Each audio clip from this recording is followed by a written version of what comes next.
Assalamualaikum warahmatullahi wabarakatuh. Perkenalkan, nama saya Rahmat Hadi, dari Prodi S1 Farmasi Sekolah Tinggi Ilmu Kesehatan Samarinda.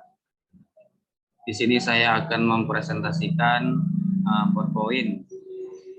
PowerPoint saya mengenai gel atau tentang gel. Yang pertama di sini definisi dari gel.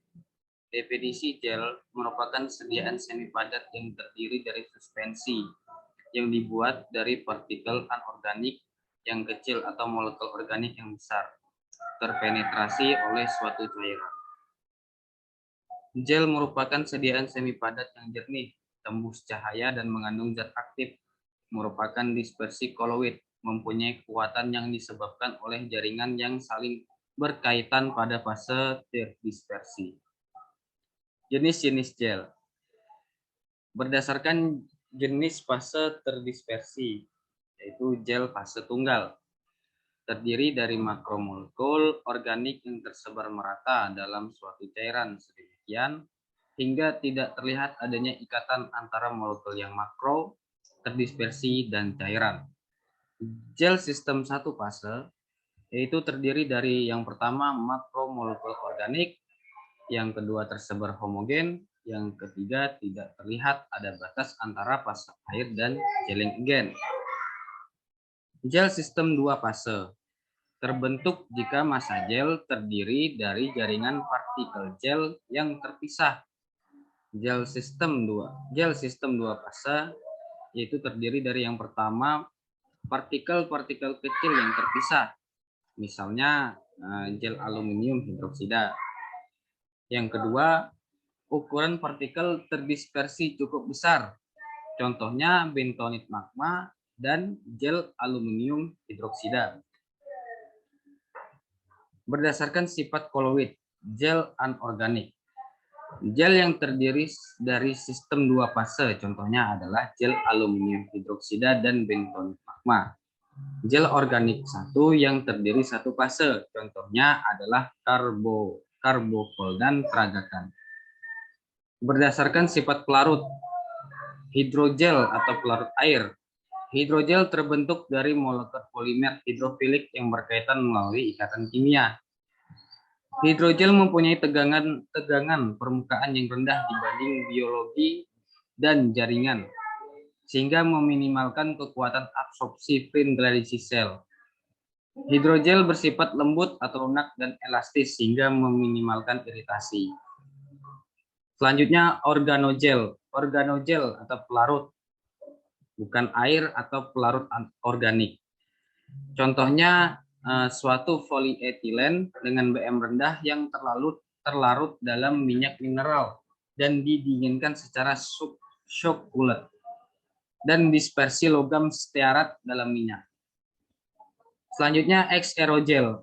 Ex-aerogel dihasilkan oleh evaporasi pelarut sehingga yang tersisa hanya kerangka gel. Kondisi ini dapat dikembalikan pada keadaan semula dengan penambahan agen yang mengembangkan matriks gel.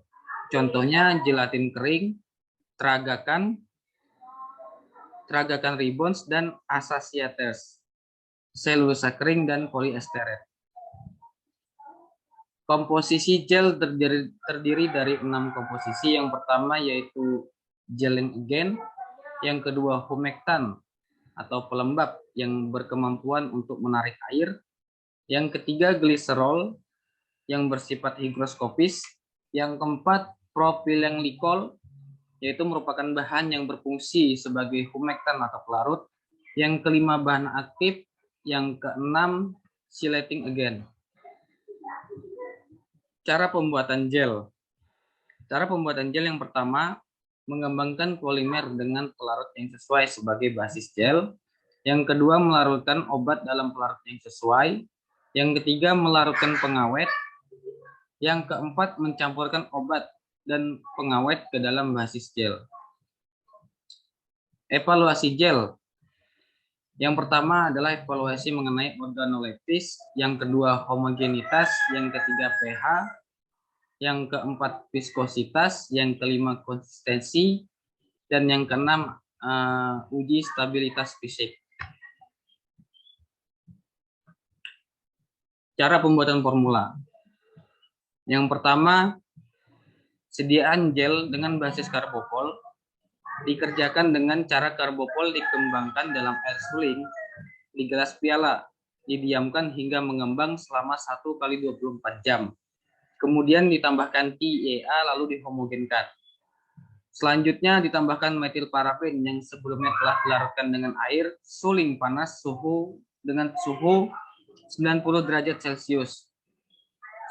Selanjutnya diaduk hingga homogen. Yang keempat, ekstrak dicampur dengan gliserin, dicampur ke dalam basis dan dihomogenkan. Yang kelima, ditambahkan sisa air ke dalam basis dan dihomogenkan kembali. Di sini ada hasil contoh atau hasil evaluasi formulanya, meliputi yang pertama yaitu pengamatan tentang organoleptik, yang kedua pengamatan sineresis dan homogenitas, yang ketiga pengamatan pH sediaan gel, yang keempat pengamatan daya sebar sediaan gel. Terima kasih. Sekian dari saya akhiri. Wassalamualaikum warahmatullahi wabarakatuh.